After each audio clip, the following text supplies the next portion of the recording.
വിശ്വാസിയായ ഒരു മുസ്ലിമായ മനുഷ്യന്റെ ഹൃദയത്തിന് നിങ്ങൾ കൊടുക്കുന്ന സന്തോഷം, വാ അല്ലെങ്കിൽ വടകരക്കൊന്ന് വാ, വടക്കൊന്ന് ബസ് സ്റ്റാൻഡിലേക്ക് വാ എന്നൊക്കെ പറഞ്ഞ് ഈ സംസാരത്തിൽ നിന്നാണ് കാണാനുള്ള കൊതി വരിക. അപ്പോൾ ഫോണിലൊക്കെ വലിയ വർത്താനം പറഞ്ഞിട്ട് ചെന്ന് പെട്ട മനുഷ്യന്മാർ ചില നിരാശാ കാമുകന്മാരുടെ കഥയൊക്കെ പറയാറുണ്ട്. അപ്പോൾ അള്ളാഹുവിന് ഇഷ്ടമുള്ളത് സ്നേഹിക്കുക, പടച്ചതമ്പുരാൻ ഇഷ്ടപ്പെടാത്തത് ചെയ്യാണ്ടിരിക്കുക. റബ്ബിനോടുള്ള ഈ സ്നേഹം കൽബിൽ വരുമ്പോൾ, നമ്മുടെ നാവിലും ഹൃദയത്തിലും അവനെ പറ്റിയുള്ള സ്മരണയാകുമ്പോൾ അള്ളാഹുവിനെ കാണാനൊരു കൊതി വരും. പിന്നെ മരിക്കാൻ പേടിയുണ്ടാവില്ല. കൊലപാതകം ചെയ്യാനല്ലേ ഈ പറയണത്. എന്ത് ചെയ്യുക? അള്ളാഹു കൊണ്ടുപോവാണ്, രോഗം വന്നു, പടച്ചവൻ കൊണ്ടുപോകുമെന്ന് തോന്നുന്നുണ്ട്, ഇനി വല്ല രക്ഷപ്പെടൂല. അൽഹംദുലില്ലാ, ഞാൻ എൻ്റെ റബ്ബിനെ കാണാൻ പോവാ, എന്തേ വിഷയം, എനിക്ക് പ്രശ്നമൊന്നുമില്ല. ഞാൻ അവനെ ഒരുപാട് സ്നേഹിച്ചില്ലേ, അവന് വേണ്ടി ഞാൻ ഒരുപാട് ഉറക്കൊഴിച്ചില്ലേ, ഇനി അവനെ കാണണമെങ്കിൽ ഞാൻ മരിക്കണ്ടേ? മരണശേഷമല്ലേ അള്ളാഹുവിനെ കാണാൻ കഴിയൂ എന്ന് മുത്തുനബി തങ്ങൾ ലോകത്തിന്റെ ഗുരു പഠിപ്പിച്ചത് അങ്ങനല്ലേ? അതുകൊണ്ട് ഞാൻ കാണാൻ പോവാൻ. അതുകൊണ്ട് മരണം പേടി വരില്ല, സന്തോഷം തോന്നും, അത് പ്രശ്നമാവില്ല. ഞാൻ എല്ലാ യാത്രയിലും എപ്പോഴും വിചാരിക്കാറുണ്ട്. ഇപ്പോൾ ഇവിടെ നിന്ന് അബുദാബിയിൽ നിന്ന് എല്ലാ വ്യാഴ്ചയും രാത്രി പോരുന്നുണ്ട്. ഫ്ലൈറ്റ് കയറുമ്പോൾ ചിന്തിക്കും, ഇത് എന്തായാലും കോഴിക്കോട് ഇറങ്ങൂല, അത് എവിടെയെങ്കിലും തട്ടിത്തിരിഞ്ഞ് വല്ല കൊക്കിയൊക്കെ ആയിരിക്കും, മരിക്കുന്നു ഉറപ്പിച്ചാണ്ട് വരില്ല. ഇനി തിരിച്ച് രാവിലെ എന്നിപ്പോൾ രാത്രി പോയാൽ ശനിയാഴ്ച രാവിലെ ഇവിടെ എത്തും, ഒരു പ്രതീക്ഷ ഉണ്ടാവില്ല. കുട്ടികളൊക്കെ പറയും, മരിക്കുകയാണെങ്കിൽ തന്നെ ഇതൊക്കെ ചെയ്ത് ചുളിട്ടോ, പേടിക്കണ്ട. ഒരിക്കലും നമ്മളെ നാട്ടിലത്തെ എയർപോർട്ടാണ്, പിന്നെ അള്ളാന്റെ ആകാശത്തു കൂടെയുള്ള യാത്രയാണ്. ഇന്ത്യൻ മഹാസമുദ്രം അങ്ങനെ അടി കാണുമ്പോഴേ റഹ്മാനായ റബ്ബേ, ഇത് ഡെസ്റ്റിനേഷനിൽ എത്തുമെന്ന് പ്രതീക്ഷിക്കാറില്ല. അപ്പൊ അതിന് പേടിച്ചിട്ടുള്ള കാര്യമുണ്ടോ? ഫ്ലൈറ്റ് കയറാൻ പേടിച്ചിട്ട് ഹജ്ജിന് പോകാൻ കഴിയാത്തൊരു സാധുവായ മനുഷ്യനുണ്ട്. അയാൾ മുതലാളിയാണ്, പക്ഷെ ആകെ പ്രശ്നം ദ്വാരക്കാൻ പറഞ്ഞിട്ടുണ്ട്. സീരിയസ് ആണ്, തമാശ പറയില്ല കേട്ടോ, സീരിയസ് ആണ്. അദ്ദേഹം കണ്ണൂർ ജില്ല കാസർഗോഡ് ജില്ല എനിക്കറിയില്ല. എപ്പോഴും ദ്വാരക്കാൻ പറയും, സാറേ ഹജ്ജിന് പോകണമെന്ന് ആഗ്രഹമുണ്ട്, പക്ഷെ ഫ്ലൈറ്റ് കയറാൻ പേടിയാണ്. നമുക്ക് എമിറേറ്റ്സിന് തന്നെ പോവാം, പേടിയാണ്. ഇനിയിപ്പോൾ എന്താ ചെയ്യുക? കൊച്ചിയിൽ നിന്ന് എമിറേറ്റ്സിനെങ്കിലും ഫസ്റ്റ് ക്ലാസ്സിന് പോവാൻ, അതിനൊക്കെ പോകാൻ കഴിവുള്ള ആളാണ്, സാമ്പത്തികമുണ്ട്. ഫ്ലൈറ്റ് കയറാൻ പേടി, എന്ത് വെച്ചാൽ മരിക്കുന്നിട്ട് തോന്നുകയാണ്. അപ്പോൾ എപ്പോഴും ഒരുങ്ങിയിരിക്കുക, അതിൻ്റെ ഉള്ളിൽ നിന്ന് ചാടാൻ കഴിയില്ല. ഡോർ അടച്ചാലേ ഒരു രക്ഷയില്ല. പിന്നെ എയർ ഇന്ത്യ എക്സ്പ്രസ് ഒക്കെ പൊളിഞ്ഞ പോലെ 2 കണ്ടായി പൊളിഞ്ഞിട്ടുള്ളൂന്നൊക്കെ ചാടി രക്ഷപ്പെട്ട ഒരാളെ കഥ ഉണ്ടല്ലോ അല്ലേ, മംഗലാപുരത്ത് ഒരാൾ രക്ഷപ്പെട്ടില്ലേ? അങ്ങനെയൊക്കെ പൊളിഞ്ഞിട്ട് രക്ഷപ്പെടാനല്ലാതെ അതിൻ്റെ ഡോർ അടച്ചു കഴിഞ്ഞാൽ പിന്നെ എന്ത്, വെറുതെ വലിച്ചിട്ടിരിക്കാന്നല്ലാതെ. അപ്പോൾ ഒരു തവക്കുലാണ്, കലിമ ചൊല്ലിയിരിക്കുക. അവിടെ പാട്ടും സിനിമയും കാണണ്ട, അതിനൊക്കെ അവസരം ഉണ്ടാവും. ചിലപ്പോൾ ഓൺ എയർ അല്ലേ, എന്റർടൈൻമെന്റുകളൊക്കെ ഉണ്ടാവും. അങ്ങനെ കാണാം. നമ്മളെ കുട്ടികളൊക്കെ ചെറുപ്പക്കാരൊക്കെ സിനിമയും ഹിന്ദി സിനിമയും ഇംഗ്ലീഷൊക്കെ ഇട്ടിട്ട് അങ്ങനെ കണ്ടിരിക്കണം. സെൽഫായിട്ട് ഓപ്പറേറ്റ് ചെയ്യാൻ പറ്റുന്ന സ്ക്രീനുകളൊക്കെ മുമ്പിൽ ഉണ്ടാവുമ്പോഴേ, എവിടെയാണ് ഇപ്പോൾ ആകാശത്തിന്റെ നടുവിൽ ഇന്ത്യൻ മഹാസമുദ്രം താഴെ, ആ സമുദ്രത്തിൽ കിട്ടിയ മീനായിരിക്കും ചിലപ്പോൾ ഡിന്നറായിട്ട് അവിടെ സേവ് ചെയ്യുന്നുണ്ട് ഫ്ലൈറ്റിന്റെ ഉള്ളിൽ. ഈ കടലിൽ നിന്ന് കിട്ടിയ മീനായിരിക്കും. അത് തിന്നിട്ട് സിനിമയും കണ്ട് ചിലരൊന്നും മിന്നും ചെയ്യും. എവിടെ ഇതൊക്കെ? അള്ളാഹുവിന്റെ മാ യുംസികുഹുന്ന ഇല്ലല്ലാഹ്, പടച്ച റബ്ബല്ലാതെ മറ്റാരുമല്ല ഈ ഫ്ലൈറ്റുകളെ നിയന്ത്രിക്കുന്നത് എന്ന് വിശുദ്ധ ഖുർആൻ പറഞ്ഞിടത്ത്. അപ്പൊ ദിക്റുല്ലാഹ്, അള്ളാഹുവിന്റെ ദിക്റിലിരിക്കുകയാണ്, കലിമ ചൊല്ലിയിരിക്കുകയാണ്. എന്ത് വന്നാലും റബ്ബേ ഞാൻ നിന്റെ മുമ്പിലേക്ക് വരാൻ ഒരുക്കമാണ്, അൽഹംദുലില്ലാഹ്, ഒരു പേടിയില്ല പടച്ചവനെ. ആ രീതിയിൽ ഇരിക്കാനുള്ള ഒരു ധൈര്യം നമ്മുടെ കൽബിലേക്ക് വരും, പടച്ചവനോട് സ്നേഹം തോന്നിയാൽ. ഇനി എന്ത് പേടിക്കും? പൈലറ്റിന് എന്ത്, 2 പൈലറ്റ് 2 അറ്റാക്കായി എന്താ കാര്യം? വല്ലതും നടക്കുമോ? 2 ഫ്ലൈറ്റ് കയറാൻ പേടിച്ച ഒരാളെ കഥ പറയാറില്ലേ? മുമ്പൊരിക്കൽ പറഞ്ഞിട്ടുണ്ട്, അതൊന്നും പറയേണ്ട ആവശ്യമില്ല എന്ന് വിചാരിക്കുന്നു. അപ്പോൾ എനിക്ക് ഫ്ലൈറ്റ് കയറാൻ പേടിയാണോടോ, നീ എന്തോടെ പേടിക്കണേ? ഓരോരുത്തരും അന്നം തീരാതെ ഒരു മനുഷ്യനും മരിക്കില്ല എന്ന് എനിക്കറിയില്ലേ? പറഞ്ഞിടോ, എൻ്റെ പേടി അതല്ല. നമ്മളീ പോണ പോക്കിൽ നമ്മളെ ഫ്ലൈറ്റിൻ്റെ അന്നം തീർന്ന, നമ്മുടെ പൈലറ്റിൻ്റെ അന്നം തീർന്ന എന്താവും? ആ പേടി കൊണ്ടാണ്. സുബ്ഹാനല്ലാഹ്. അപ്പോൾ അതൊക്കെ തീരാം. അള്ളാഹുവിൻ്റെ ഖളാ ഉണ്ടെങ്കിൽ മാത്രമേ അത് ഡെസ്റ്റിനേഷനിൽ എത്തുള്ളൂ. ലക്ഷക്കണക്കിന് കോടിക്കണക്കിന് വിമാനങ്ങൾ ഒരു ദിവസം ആകാശത്തുകൂടെ പൊങ്ങി താഴെ ഇറങ്ങുന്നുണ്ട്. കോടിക്കണക്കിന് വിമാനങ്ങൾ, ലക്ഷങ്ങൾ എന്ന് പറഞ്ഞാൽ പോരാ. ലോകത്ത് ഡൊമസ്റ്റിക് ആയിട്ടും ഇന്റർനാഷണൽ ആയിട്ടും ജംബോ വിമാനങ്ങളും ജെറ്റുകളും ഒക്കെ ഇഷ്ടം പോലെ ആകാശത്ത് ഇങ്ങനെ പറന്ന് നടക്കുക. ഈ നിമിഷം നമ്മൾ സംസാരിക്കുമ്പോഴും ലക്ഷക്കണക്കിന് വിമാനങ്ങൾ ഭൂമിയിൽ ഇറങ്ങാതെ ആകാശത്തുണ്ട്, ഈ സെക്കൻഡിലുണ്ട് അല്ലേ? ഫ്ലൈറ്റൊക്കെ ട്രാക്ക് ചെയ്യുന്ന ചില മൊബൈൽ ആപ്പുകൾ എടുത്ത് കണ്ടാൽ മനസ്സിലാവും, അത്ഭുതപ്പെട്ടു ഓരോ എയർ ട്രാഫിക്കുകൾ. അള്ളാഹുവിന്റെ വലിയ നിഅമത്തല്ലേ ഇതൊക്കെ? പടച്ചതമ്പുരാന്റെ വലിയ കാരുണ്യമല്ലേ ഇതൊക്കെ? ആ കാരുണ്യത്തോടെ നമ്മൾ നന്ദി ചെയ്യുക, പടച്ചതമ്പുരാനെ ഓർത്തിരിക്കുക. കലിമ ചൊല്ല, ദുആഉ സഫർ, സഫറിന്റെ ദുആ ചെയ്യുക. കുന്ന് കയറുമ്പോൾ നബി തങ്ങൾ അല്ലാഹു അക്ബർ അല്ലാഹു അക്ബർ അല്ലാഹു അക്ബർ. അപ്പോൾ ടേക്ക് ഓഫ് ചെയ്യുമ്പോൾ എന്ത് ചെയ്യണം? 3 പ്രാവശ്യം അല്ലാഹു അക്ബർ അല്ലാഹു അക്ബർ അല്ലാഹു അക്ബർ. ഹുബൂത്ത്, താഴെ ഇറങ്ങുമ്പോൾ അൽഹംദുലില്ലാഹ് അൽഹംദുലില്ലാഹ് അൽഹംദുലില്ലാഹ്, അല്ലെങ്കിൽ സുബ്ഹാനല്ലാഹ് സുബ്ഹാനല്ലാഹി സുബ്ഹാനല്ലാഹ് 3 പ്രാവശ്യം ദിക്ർ ചൊല്ലും നബി തങ്ങൾ സ്വല്ലല്ലാഹു അലൈഹി വസല്ലം. ഇതൊക്കെ നമ്മൾ പാലിച്ചു പോയാൽ മുഅ്മിനായ മനുഷ്യൻ എന്ത് പേടിക്കണം? സുബ്ഹാനല്ലദീ സഖറ ലനാ ഹാദാ വമാ കുന്നാ ലഹു മുഖ്രിനീൻ വഇന്നാ ഇലാ റബ്ബിനാ ലമുൻഖലിബൂൻ. വാഹനം കയറാണെങ്കിൽ ബൈക്കിൽ കയറാണ്, കാറിൽ കയറാണ്, ട്രെയിനിൽ കയറാണ്, ബോട്ടിലാണ്, ഫ്ലൈറ്റിലാണ്, പറയേണ്ട ദിക്ർ ഒന്നാണ്. ആ ദിക്റിന്റെ അർത്ഥം കണ്ടങ്ങൾ, സുബ്ഹാന, നീ പരിശുദ്ധനാണ് റബ്ബേ. ഇരുമ്പുകൾക്ക് ജീവൻ കൊടുത്തവൻ.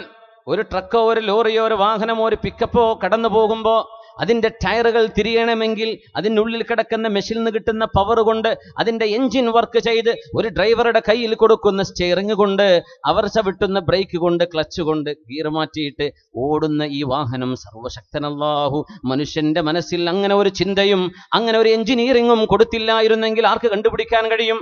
പടച്ചവനെ, ഇരുമ്പുകൾക്ക് ജീവൻ വെക്കുന്ന വാഹനങ്ങളെ ഞങ്ങൾക്ക് കയറിയിരിക്കാൻ പറ്റുന്ന പരുവത്തിൽ ഞങ്ങൾക്ക് തന്നവനെ, സുബ്ഹാനക്, നീ പരിശുദ്ധനാണ് അല്ലാ, നീ പരിശുദ്ധനാണ്. സുബ്ഹാനല്ലദി സഖറ ലനാ ഹാദാ വമാ കുന്നാ ലഹു മുഖ്രിനീൻ. ഞങ്ങൾ മാത്രം വിചാരിച്ചാൽ റബ്ബേ ഈ വാഹനം ഞങ്ങൾക്ക് ഒരുങ്ങുമായിരുന്നില്ല തമ്പുരാനെ. വഇന്നാ ഇലാ റബ്ബിനാ ലമുൻഖലിബൂൻ. ഇതൊരു ചെറിയ യാത്രയാണ് റബ്ബേ, ഇത് തിരുവള്ളൂരിൽ നിന്ന് വടകരക്ക് പോകുന്ന യാത്രയാണ്. എന്നാൽ തന്നെയും വഇന്നാ ഇലാ റബ്ബിനാ ലമുൻഖലിബൂൻ. ഒരു പക്ഷേ 5, 10, 15 കിലോമീറ്റർ ഓടുന്നതിനിടയിൽ ഒരു പക്ഷേ ഈ യാത്ര നിന്നിലേക്കുള്ള യാത്രയായി മാറിയേക്കാം. വഇന്നാ ഇലാ റബ്ബിനാ ലമുൻഖലിബൂൻ. അത് പറഞ്ഞിട്ടായി പോണത്. വടകരെത്താനുള്ള നിയ്യത്ത് പോരാ, വടകരെത്താനുള്ള നിയ്യത്ത് മാത്രം പോരാ, ഇതിൻ്റെ ഇടയ്ക്ക് ചിലപ്പോ പടച്ചവന്റെ ലോകത്തേക്ക് എത്തിയേക്കും. അതൊക്കെ പറഞ്ഞിട്ടാണ് ഈ യാത്രയുടെ ദുആ. അത് വല്ലാത്ത അത്ഭുതമുള്ള ദുആയാണ്. ഞങ്ങൾ പോവാ പടച്ചോനെ, പിന്നെ അവസാനത്തെ യാത്ര നിന്നിലേക്ക് തന്നെയല്ല. ഇനിയിപ്പോൾ എന്ത് ആക്സിഡന്റ് ആയി ഒന്ന് മരിച്ചെന്ന് വരും, ഏതായാലും ഇതിൻ്റെ അടുത്തേക്ക് വരണ്ടേ. അൽഹംദുലില്ലാ. അപ്പൊ ആ ഒരു പരുവത്തിലേക്ക് നമ്മുടെ ഇതിനും തെറാപ്പിയും സൈക്കാട്രിസ്റ്റിനെ കാണേണ്ട വിഷയങ്ങളല്ല ഇതൊക്കെ. മുഅ്മിനായ മനുഷ്യന്റെ മനസ്സിൽ ഈ റബ്ബുമായുള്ള അടുപ്പമുണ്ടെങ്കിൽ ഒന്നും ടെൻഷൻ ഇല്ലാത്ത ലോകമാണ്. ടെൻഷൻ എന്തിന്? മണപ്പുറം ലോൺ എടുത്തിട്ടാ മുമ്പ് ചോദിച്ചു, ഇനി എന്തിന് ടെൻഷൻ? മുഅ്മിനായ മനുഷ്യൻ എന്തിനാ ടെൻഷൻ? മുഅ്മിനായ മനുഷ്യൻ റബ്ബുമായുള്ള അടുപ്പവും സ്നേഹം ഉണ്ടാകുമ്പോൾ എന്തിനാണ് ടെൻഷൻ? അതുകൊണ്ടാണ് റസൂലുള്ളാഹി സ്വല്ലല്ലാഹു അലൈഹി വസല്ലമ തങ്ങളിൽ നിന്ന്, മഹാനായ അഷ്റഫുൽ ഖൽഖ് സ്വല്ലല്ലാഹു അലൈഹി വസല്ലമ തങ്ങളിൽ നിന്ന് ദീൻ പഠിച്ചെടുത്ത മഹത്തുക്കളായ ആളുകൾ മുഴുവനും പറഞ്ഞത്, നിങ്ങളുടെ നാവുകൾ, ഇബ്രാഹിം ഇബ്നുൽ ജുനൈദ് റഹ്മഹുല്ലാഹ് പറയുന്നു, മിൻ അലാമാത്തിൽ മഹബ്ബത്തില്ലാഹ്, മിനൽ അലാമാത്തിൽ മഹബ്ബത്തിലില്ലാഹ്, അല്ലാഹുവിനോട് സ്നേഹമുണ്ട് എന്ന് വാദിക്കുന്നവരെ നമ്മൾ സത്യത്തിൽ അവനെ സ്നേഹിക്കുന്നുവോ അതിന്റെ അടയാളങ്ങളിൽ ഒന്ന് ദവാമുദ്ദിക്രി ബിൽ ഖൽബി വൽ ലിസാനി വൽ ജവാരിഹ്, നാവുകൊണ്ടും മനസ്സുകൊണ്ടും അവയവങ്ങളെ കൊണ്ടും അവനെ സ്നേഹിക്കാൻ കഴിയലാണ്. ബിസ്മില്ലാഹിർ റഹ്മാനിർ റഹീം. يا أيها الذين آمنوا اذكروا الله ذكرا كثيرا وسبحوه بكرة وأصيلا. സത്യവിശ്വാസികളെ, നിങ്ങൾ അല്ലാഹുവിന് തസ്ബീഹ് ചൊല്ലണമേ, രാവിലെയും വൈകുന്നേരവും പകലിലും രാത്രിയിലും നിങ്ങൾ എപ്പോഴും അവനെ ഓർക്കണമേ. യാ അല്ലാഹ്, إذا كان حب الهائمين من الوراء بليلى وسعجى يسلب اللب والعقلا فماذا عصاه يصنع الهائم الذي سرى قلبه شوقا إلى العالم الأعلى. ലൈലയെ പ്രേമിക്കുന്നവർ, സുഅദയെ പ്രേമിക്കുന്നവർ, അവർക്ക് ബുദ്ധി നഷ്ടപ്പെടുന്നുണ്ട്. ഈ ലോകത്തെ പരമമായ പച്ചയായ അധമമായ പ്രേമം കൊണ്ട് നടക്കുന്ന ആളുകൾക്ക്, പ്രേമം ചെയ്യുന്ന, പ്രേമിച്ച് നടക്കുന്ന കുമാരന്മാർക്ക് അവരുടെ ബുദ്ധി പോലും നഷ്ടപ്പെടുമാറ് പ്രേമത്തിൽ ലയം പ്രാപിച്ചു പോകുന്നുണ്ടെങ്കിൽ, ഒരു സൃഷ്ടി തന്റെ സ്രഷ്ടാവിനെ സ്നേഹിക്കുകയാണെങ്കിൽ എന്തായിരിക്കും ബുദ്ധിക്ക് സംഭവിക്കുക? കവി ചോദിക്കുകയാണ്. പ്രേമിച്ചിട്ട് തടി കുറയുന്ന ആൾക്കാരുണ്ട്. എന്തോടോ തടിയൊക്കെ വല്ലാണ്ട്, ഷുഗർ ഉണ്ടോ? ഒന്നുമില്ല. കൂട്ടുകാരൊക്കെ ചോദിച്ചാൽ പറഞ്ഞു കൊടുക്കും, മറ്റോടൊപ്പം വേർത്തൻ്റെ കൂടെ പോയിട്ടുണ്ട്, എനിക്ക് വിളിക്കണില്ല. അവൻ്റെ വലിയ വിഷയപ്പത ഫലസ്തീൻ മോചിതമായിട്ടുണ്ടോ, മസ്ജിദുൽ അഖ്സ നമുക്ക് തിരിച്ചു കിട്ടുമോ? ഇതൊന്നുമല്ല, ഓൻ്റെ പ്രേമവാചനം പോയിക്കുന്നത്. അസ്തഗ്ഫിറുല്ലാഹ് അൽ-അദീം. إذا كان حب الهائمين من الوراء بليلى وسعدى يسلب اللب والعقلا. ലൈലയെ പ്രേമിച്ച മജ്നൂനിന്റെ ബുദ്ധി നഷ്ടപ്പെടുമാർ സുഅദയെ പ്രേമിച്ചവർ, അങ്ങനെ പെണ്ണുങ്ങളെ ആണുങ്ങളെ പരസ്പരം ഹറാമായ പ്രേമബന്ധം കൊണ്ട് നടന്നവർ തലതിരിഞ്ഞു പോയി ഭ്രാന്ത് പോലെ മാറിയിട്ടുണ്ടെങ്കിൽ ഫമാദാ അസാഹു യസ്നഉൽ ഹായിമുല്ലദീ സറാ ഖൽബുഹു ശൗഖൻ ഇലൽ ആലമിൽ അലാ. ഉന്നതമായ അല്ലാഹുവിന്റെ ലോകത്തേക്ക് പ്രേമം കൊടുത്തവർക്ക് എന്തൊക്കെ നടക്കും എന്നൊന്ന് ആലോചിച്ചു നോക്കിൻ. ഭൂമിയിലെ സ്നേഹം തന്നെ ഇങ്ങനെയാണെങ്കിൽ ഉന്നതമായ ദിവ്യമായ സ്നേഹത്തിന്റെ അനുഭൂതി എന്തായിരിക്കും എന്നാണ് കവി ഇവിടെ ചോദിക്കുന്നത്. മഹാനായ അബൂ ഹുറൈറ റളിയല്ലാഹു തആല അൻഹു അതുകൊണ്ടാണ് കാനത് ലഹു ഫിൽ യൗമി വൽ ലൈല 12,000 തസ്ബീഹ. എല്ലാ രാത്രിയിലും പകലിലുമായിട്ട് അബൂ ഹുറൈറ റളിയല്ലാഹു അൻഹു അല്ലാഹുവിന്റെ റസൂലിൽ നിന്ന് അത്രമേൽ ഹദീസുകൾ റിവായത്ത് ചെയ്ത മഹാനായ സ്വഹാബിയായ അബൂ ഹുറൈറ റളിയല്ലാഹു അൻഹു ഒരൊറ്റ ദിവസം മിനിമം 12,000 തസ്ബീഹുകൾ ചൊല്ലിയിരുന്നത്രേ. 12,000 തസ്ബീഹ്. ആര്? അബൂ ഹുറൈറ റളിയല്ലാഹു അൻഹു ഫിൽ യൗമി വൽ ലൈല. അത് പതിവാണ്. അങ്ങനെ ഉണ്ടാവും ചില ആലിമീങ്ങളും വലിയ വലിയ മഹത്തുക്കളായ ആളുകളും വിർദ്ധമായി മഗ്രിബ് കഴിഞ്ഞാൽ എവിടെയും പോകില്ല, അവർ ദിക്റിലാണ്. അങ്ങനെ ഇരിക്കുന്നവർ ഇത് വല്ലാത്തൊരു അനുഭൂതിയാണ്, അള്ളാഹുവിനോടുള്ള സ്നേഹമാണ്. റാബിഅ ബിൻതു ഇസ്മാഈൽ, മഹാനായ അഹ്മദ് ബിൻ അബിൽ ഹവാരിയുടെ ഇമാം അഹ്മദ് തങ്ങളുടെ ശിഷ്യനാണ് അവരുടെ ഭാര്യയായിരുന്ന റാബിഅ ബിൻതു ഇസ്മാഈൽ റഹിമഹുല്ലാ. റൈഹാനത്തു ഷാം എന്നാണ് പറയാ. ഷാമിന്റെ റൈഹാന പുഷ്പം എന്ന് പറഞ്ഞ പണ്ഡിതയായ മഹദിയായ റാബിഅ റളിയല്ലാഹു അൻഹ മഹാനവറുകൾ സ്വന്തം ഭർത്താവിന് ഭക്ഷണം വെച്ചു കൊടുക്കുമ്പോൾ പറയും, ഭർത്താവേ കുൽഹു യാ സയ്യിദി, എന്റെ നേതാവേ കഴിച്ചോളൂ. എന്ന് പെണ്ണുങ്ങൾ പറയും, ഡാ കഴിച്ചോ, ഫുഡ് അവിടെ വെച്ചിട്ടുണ്ട്, വേണമെങ്കിൽ എടുത്ത് കഴിച്ചോ, അല്ല എന്നിട്ടാ പോടാന്നൊക്കെ. നാട്ടിലൊക്കെ അങ്ങനെ ഉണ്ടോ? നമ്മളെ പെൺകുട്ടികളൊക്കെ സിനിമ കണ്ടിട്ടേ ഇടോ പോടാന്നൊക്കെ പറയണ ആ ഒരു ശൈലി, അത് പറയാൻ പറ്റാത്തോളം എനിക്ക് ഭർത്താവായിട്ട് വേണ്ടെന്നൊക്കെയാണ് ഇപ്പോഴത്തെ കണ്ടീഷൻ. സയ്യിദി എന്ന് വിളിക്കണം എന്നാണ്, എൻ്റെ യജമാനരെ എന്നർത്ഥം. ആ ഒരു ബഹുമാനം നമ്മുടെ ഹൈന്ദവ സംസ്കാരത്തിലാണെങ്കിലും ഭാരതീയ സംസ്കാരത്തിലാണെങ്കിലും ഭർത്താക്കന്മാരെ വളരെ സ്നേഹത്തോടെയും കടപ്പാടോടുകൂടെയും വിളിച്ചിരുന്നൊരു കാലമുണ്ട്.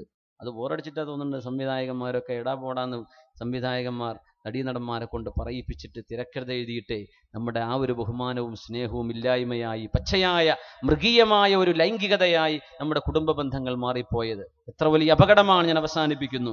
മഹാനവറുകൾക്ക് വേണ്ടി അഹ്മദ് ബിൻ അബിൽ ഹവാരി തങ്ങളുടെ തീൻമേശയിലേക്ക് സ്വന്തം പ്രിയപ്പെട്ട ഭാര്യ റൈഹാനത്തു ഷാം, ഷാമിന്റെ സിറിയയുടെ വസന്തമായ റൈഹാന പുഷ്പം എന്ന് പറയുന്ന റാബിഅ ബിൻതു ഇസ്മാഈൽ റഹിമഹുല്ലാ, ആ മഹദിയായ പെണ്ണ് ഭക്ഷണം വെച്ച് കൊടുക്കുമ്പോൾ പറയും, കുൽഹു യാ സയ്യിദി, എന്റെ നേതാവേ, എന്റെ ഉടമസ്ഥരെ, നിങ്ങൾ കഴിച്ചോളൂ ഈ ഭക്ഷണം. ഫവല്ലാഹി മാ നദിജ ഇല്ലാ ബിത്തസ്ബീഹ്, ഈ ഭക്ഷണം പാകം നടക്കുമ്പോഴെല്ലാം ഞാൻ തസ്ബീഹ് ചൊല്ലിക്കൊണ്ടിരിക്കുകയായിരുന്നു. പാകം ചെയ്യാൻ വെള്ളം വെച്ചപ്പോൾ മുതൽ ഈ ഭക്ഷണം തയ്യാറാകുന്നത് വരേക്കും ഞാൻ തസ്ബീഹിലായിരുന്നു. ധൈര്യമായിട്ട് കഴിച്ചോളൂ, തസ്ബീഹ് കൊണ്ട് പാകമായ ഭക്ഷണമാണിത് എന്ന് പറഞ്ഞൊരു കറി വെക്കുമ്പോഴേക്ക്, നമ്മുടെ ടയർ പത്തിരി ഉണ്ടാക്കുമ്പോഴേക്ക് എത്ര തസ്ബീഹ് എല്ലാം പറ്റും. നമ്മളത് ചിന്തിക്കുക. പെണ്ണുങ്ങളെ വെറുതെ എന്ത് ചെയ്യണ്ട, സമയം കളയണ്ട. മൻ ഖാല സുബ്ഹാനല്ലാഹി വബിഹംദിഹി ഉരിസതു ലഹു നഖ്ലതുൻ ഫിൽ ജന്ന. സുബ്ഹാനല്ലാഹി വബിഹംദിഹി എന്ന് പറഞ്ഞാൽ സ്വർഗ്ഗലോകത്ത് അല്ലാഹു ഒരു വളരെ മനോഹരമായ സ്വർഗീയ വൃക്ഷം അവർക്ക് നട്ടുകൊടുക്കുമത്രേ. എന്താ പറയേണ്ടത്? സുബ്ഹാനല്ലാഹി വബിഹംദിഹി. ഒന്ന് പറഞ്ഞു നോക്കി, സുബ്ഹാനല്ലാഹി വബിഹംദിഹി. ഇത്ര തന്നെ. ഇനി വേറുണ്ട്, സുബ്ഹാനല്ലാഹിൽ അദീം, തസ്ബീഹ് വേറുണ്ട്. ഇത്ര പറഞ്ഞാൽ തന്നെ സ്വർഗത്തിൽ സ്വർഗീയമായ വൃക്ഷങ്ങളൊക്കെ സ്വർണത്തിൻ്റെതാണത്രേ, മുത്തുകളുടേതാണത്രേ. മൻ ഖാല സുബ്ഹാനല്ലാഹി വബിഹംദിഹി എന്ന് പറഞ്ഞാൽ ഉരിസതു ലഹു നഖ്ലതുൻ ഫിൽ ജന്ന. എത്ര സുബ്ഹാനല്ലാഹി വബിഹംദിഹി ചൊല്ലാൻ പറ്റിയൊരു ദിവസം നമുക്ക്? ഒരു ബിസിനസ് നടത്തുന്ന ആളുടെ മുമ്പിൽ വെറുതെ ഒരാൾ വന്ന് വെറുതെ കത്തിയടിച്ച് ആ മനുഷ്യന്റെ 15 മിനിറ്റ് ഒരാൾ കവർന്നെടുത്ത് ആ സമയത്തിനുള്ളിൽ മില്യൺ കണക്കിന് ബിസിനസ് നടക്കേണ്ട സമയം ഇവൻ വെറുതെ സംസാരിച്ചിരുന്ന് സമയം നഷ്ടപ്പെടുത്തിയാൽ അവനോട് ദേഷ്യപ്പെട്ട് പറയടോ, നിന്റെ വർത്താനം കൊണ്ട് എനിക്ക് നഷ്ടമായത് ഇത്ര ബിസിനസ്സാണ്, എണീറ്റ് പോടോ ഇവിടുന്ന് പറയും മനുഷ്യന്മാർ, ഇല്ലേ? സ്വന്തം പൈസക്ക് നഷ്ടം വരുന്ന വർത്തമാനത്തിന് ആരെ നിൽക്കാറുണ്ടോ? ഇല്ല. എന്തുകൊണ്ട് അങ്ങനെയാണെങ്കിൽ സ്വർഗ്ഗലോകത്ത് കിട്ടുന്ന ഈ പരിശുദ്ധമായ വൃക്ഷം നമുക്ക് നഷ്ടപ്പെടുത്തണം? ഒരൊറ്റ ശ്വാസത്തിൽ സുബ്ഹാനല്ലാഹി വബിഹംദിഹി പറയാൻ പറ്റും. അതുകൊണ്ട് നിത്യമായ ദിക്റിലായി ജീവിക്കാൻ അല്ലാഹു നമുക്ക് തൗഫീഖ് നൽകട്ടെ. അല്ലാഹു നമുക്ക് തൗഫീഖ് നൽകട്ടെ. ഞാൻ അവസാനിപ്പിക്കുകയാണ്. റസൂലുള്ളാഹി സ്വല്ലല്ലാഹു അലൈഹി വസല്ലമ തങ്ങൾ പറഞ്ഞ ഈ രീതിയിൽ നമുക്ക് തീർച്ചയായും അല്ലാഹുവിന്റെ മുമ്പിലേക്ക് അടുക്കുകയും സ്നേഹം അവനോടുള്ള ദിക്ർ, ശുദ്ധ ഖുർആൻ പാരായണം, സുന്നത്തിലൂടെയുള്ള അടുപ്പം, ഈ രീതിയിൽ അല്ലാഹു സുബ്ഹാനഹു വ തആല പറഞ്ഞ വമാ തഖറബ ഇലയ്യ അബ്ദുൻ, അല്ലാഹുവിലേക്ക് അടുക്കുകയും അടുത്തടുത്ത് ആ അടുപ്പം ഒരു സ്നേഹബന്ധമായി മാറുകയും ചെയ്യുമ്പോൾ തീർച്ചയായും അല്ലാഹു റബ്ബുൽ ഇസ്സത്ത് അവന്റെ സ്നേഹം കൊണ്ട് നമ്മളെ പൊതിയും. അല്ലാഹു പൊതിയട്ടെ. അല്ലാഹുവിനെ നമ്മൾ ശരിക്കും സ്നേഹിക്കുന്നുവോ എന്ന ചോദ്യത്തിന് ഒരു ഉത്തരം ഈ ചർച്ചയിൽ നമുക്ക് കിട്ടിയിരിക്കണം. അല്ലാഹു സ്വീകരിക്കട്ടെ. അല്ലാഹു നമ്മുടെ ഖൽബുകളിൽ അവനോട് സ്നേഹം തരട്ടെ. നമ്മുടെ സമയങ്ങൾ മുഴുവനും ഗൗരവമുള്ളതാണ്, റബ്ബിന് വേണ്ടി ചെലവഴിക്കുക. അൽഹംദുലില്ലാഹി റബ്ബിൽ ആലമീൻ ഹംദൻ യുവാഫി നിഅമഹു യുകാഫിഉ മസീദ. സർവശക്തനായ അല്ലാഹുവേ, കാരുണ്യവാനായ റബ്ബേ, ഞങ്ങൾ പറഞ്ഞതും കേട്ടതും നീ സ്വീകരിക്കണേ തമ്പുരാനെ.